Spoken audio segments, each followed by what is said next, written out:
It is Tuesday, February 8th, the month of Adar, and this is a sneak peek for a talk that I plan to give this coming summer in Halifax, Canada.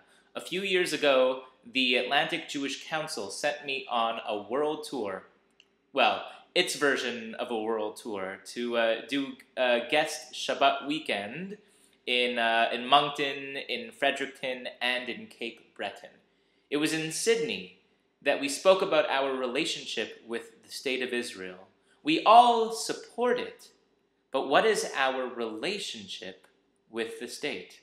One man said that he has a hard time connecting with modern Israel because of the language barrier and the cultural distinctions. Just last week, actually, I heard news of someone who had made Aliyah to Israel, but then decided to return home because of those very cultural barriers, which were for her simply insurmountable. Yet, this is our homeland. I've been thinking recently about what is at the source of the cultural divide experienced by some. Very quickly mapping out our age-old history reminds us that we were once a nation living in Israel centered around the temple in Jerusalem. We served in the army, we contributed to civil society, and lived within the political strata as envisioned and instructed by God.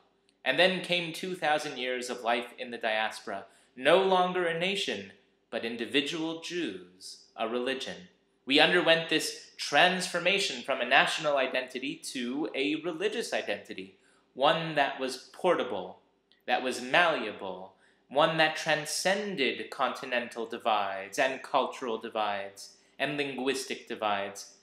These two stages, the national one and then the religious one in the diaspora, were successive. That is, they occurred one after the other. What is unique about today is that these two stages, at least for the past 63 years since the establishment of the State of Israel, are concurrent. That is, they exist, or they coexist. They exist together at the same time. In our time, we have a strong Jewish religion living in the diaspora and a strong national people living in the State of Israel. As wonderful as this is, perhaps this is also the source of a bit of a struggle.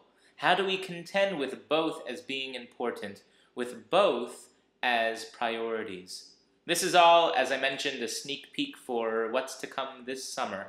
But for now, I leave you with this question to tackle.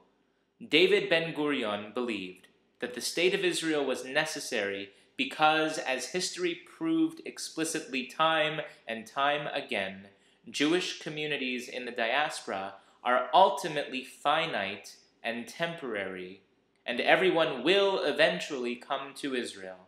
Conversely, Mordechai Kaplan believed that the existence of the State of Israel actually helps strengthen diaspora Jewry, infusing diaspora Jews with confidence, with legitimacy, and ultimately enables diaspora Jewry to remain strong. Both Ben-Gurion and Kaplan feel that the State of Israel is integral, is important, and necessary. But, of course, for drastically different reasons.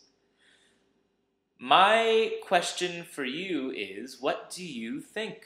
Where do you stand vis-a-vis these two opinions? Do you support the State of Israel because you believe you will inevitably end up living here? Or do you support it because its existence ultimately salvages, enriches, and strengthens your life as a diaspora Jew? More to come over the summer.